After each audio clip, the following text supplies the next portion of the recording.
नमस्कार. इझी कुकिंगमध्ये आपल्या सर्वांचं मनपूर्वक स्वागत. सध्या पेरूचा सीझन असल्यामुळे बाजारात भरपूर प्रमाणात पेरू आलेले आहेत. तर आपण इथे दोन वेगवेगळ्या प्रकारचे पेरू घेतलेले आहेत. दोन्ही आतून पांढरेच आहेत, काही आतून गुलाबी सुद्धा असतात. या पेरूपासून आधी आपण चटपटीत चाट बनवूया. त्यासाठी इथे आपण फोडी करून घेतलेले आहेत. तुम्ही उभे लांब काप सुद्धा केले तरी चालेल. बी तुम्हाला आवडले तर ठेवा, नाही तर काढले तरी चालतील. यामध्ये भाजून घेतलेली जिरे पावडर, चाट मसाला, थोडं काळं मीठ, थोडं साधं मीठ, लाल मिरची पावडर, अर्धा चमचा लिंबाचा रस आणि थोडी साखर घालायची. आपल्या आवडीनुसार सर्व मसाले घालून घ्यायचे आणि एकत्र करायचं. अशा प्रकारे झाली आपली चटपटीत चाट तयार. इथे काही पेरूचे आपण लांब काप करून घेतलेले आहेत. त्यावर फक्त काळं मीठ आणि लाल मिरची पावडर एवढ्या कमी साहित्यात ही चाट बनवलेली आहे. रेसिपी नंबर 2, पेरूचे सरबत. त्यासाठी आपण इथे पेरूच्या सर्व बिया काढून घेतलेल्या आहेत आणि मिक्सरच्या भांड्यात घालून त्यामध्ये भाजलेली जिरे पावडर, थोडा चाट मसाला, थोडं काळं मीठ, थोडी साखर घ्यायची. साखर आपल्या आवडीप्रमाणे कमी जास्त करू शकता. पेरू गोड असतील तर साखर कमी घातली तरी चालेल किंवा मधाचा वापर सुद्धा करू शकता. थोडं पाणी घालायचं आणि मिक्सरमध्ये फिरून छान बारीक करून घ्यायचं. चवीनुसार थोडा लिंबाचा रस घालायचा. बारीक ताराच्या चाळणीवर आपण पूर्ण गाळून घ्यायचं. त्यामध्ये असलेल्या बिया निघून जातील. आता एका ग्लासला आपण थोडा लिंबाचा रस लावायचा. त्यावर लाल मिरची पावडर, काळं मीठ आणि चाट मसाला घ्यायचा आणि त्यामध्ये हा बुडवायचा. अशा प्रकारे काठाला सर्व मसाले लागतील आणि त्यामध्ये थोडे बर्फाचे तुकडे घालायचे आणि त्या ग्लासमध्ये हा तयार केलेला रस घालून घ्यायचा. अशा प्रकारे आपलं चटपटीत असं ज्यूस तयार झालेलं आहे किंवा पेरूचं सरबतसुद्धा म्हणू शकता. मी यामध्ये नुसती साखर, लिंबू रस घालून केलं तरी चालेल.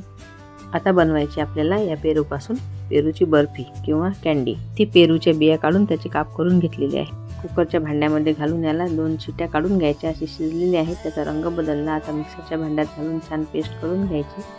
आता हा पल्प मोजून घ्यायचा.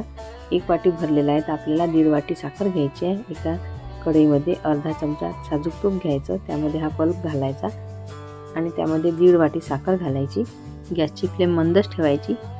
साखर विरघळेपर्यंत सतत हलवत राहायचं, नाहीतर तळाशी लागू शकतं. साखर विरल्यानंतर हे मिश्रण थोडं पातळ होईल. तर हे आपल्याला घट्ट करायचं आहे. ते शिजल्यानंतर छान घट्ट होईल आणि त्याचा रंगसुद्धा बदलून जाईल. आता हे मिश्रण घट्ट होत चाललेलं आहे. छान उकळत आहे. आता थोडी गॅसची फ्लेम वाढवायची, परत कमी करायची. असं करत याला छान घट्ट शिजू द्यायचं. हे मिश्रण कढईचं सुटेपर्यंत आपल्याला शिजवून घ्यायचं आहे. अजिबात घाई करायची नाही, नाहीतर आपल्या वड्या तयार होणार नाहीत. तयार झालं का ते बघायसाठी आपल्याला एका प्लेटमध्ये 1 थेंब टाकून बघायचा. तो बोटाला न चिटकता जर त्याची गोळी तयार झाली तर आपलं मिश्रण तयार झालेलं आहे. परंतु अजून तयार व्हायचं राहिलं कारण ती हाताला चिटकत आहे. आधीच्या 2 रेसिपीजमध्ये आपण मसाले वापरलेले आहेत, परंतु ही कँडी बनवायला आपण फक्त साखर, विलायची पावडर आणि थोडा लिंबाचा रस एवढं साहित्य वापरूनच आपण कँडी बनवलेली आहे. तर सर्व रेसिपी एकसारख्याच चवीला होतील म्हणून आपण यामध्ये घातलेलं नाही.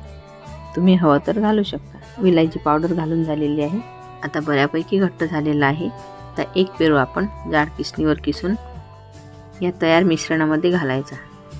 हा शिजत आल्यानंतरच घालायचा. हा किस पटकन शिजतो. यामधील बिया नाही घ्यायच्या. तर यामध्ये घालायचा आपल्याला हिरवा रंग. रंग घालणं पूर्णतः ऑप्शनल आहे. तुम्हाला वाटलं तर घाला किंवा मग तुम्ही गुलाबी रंग घातला तरी चालेल. रंग चांगला एकत्र करून घ्यायचा. एका प्लेटला किंवा तुम्ही एखाद्या भांड्याला सुद्धा तूप लावून घेऊ शकता आणि हे मिश्रण एकदम त्यामध्ये न ओतता थोडं थंड होऊ द्यायचं. आता मिश्रण तयार झालेलं आहे. गॅस बंद करायचा आणि थोडं मिश्रण थंड होऊ द्यायचं. नंतर आपल्या प्लेटमध्ये घालून घ्यायचं आणि एका प्लॅस्टिक पिशवीला आपण तुपाचा हात लावून त्याने वरून प्लेन करून घ्यायचं. त्यामुळे हाताला चटके लागणार नाहीत आणि वरून छान प्लेन होईल. प्लेटमध्ये घालून झालेलं आहे आणि चांगलं प्लेनसुद्धा केलेलं आहे. आता याला चांगलं थंड होऊ द्यायचं. नंतर सुरीने कापून घ्यायचे. काप फक्तच करून घ्यायचे, काढायचे नाहीत. सध्या चांगले गार झाल्याशिवाय एकदम गरम असले म्हणजे ते निघणार नाहीत. आता थंड झालेलं आहे. काढून बघूया. छान निघत आहेत. वड्यासुद्धा छान सुटत आहेत. ह्याचे काप तुम्ही आपल्या आवडीप्रमाणे लहान, मोठे किंवा चौकोन कसेही कापले तरी चालतील. आता यावर थोडी आपण पिठी साखर घालून घेऊ. पिठी साखर घालणं हे सुद्धा ऑप्शनल आहे. तुम्हाला वाटलं तर घाला, परंतु घातल्यानंतर छान कोरड्या होतात ह्या. अशा प्रकारे आपल्या पेरूपासून 3 रेसिपीज तयार झालेल्या आहेत. तुम्हाला जर माझ्या आजच्या रेसिपीज आवडल्या असतील तर माझ्या रेसिपीला लाईक, शेअर आणि कमेंट्स जरूर करा. रेसिपी बघितल्याबद्दल धन्यवाद. पुन्हा भेटू अशा छानशा रेसिपीसोबत. तोपर्यंत नमस्कार.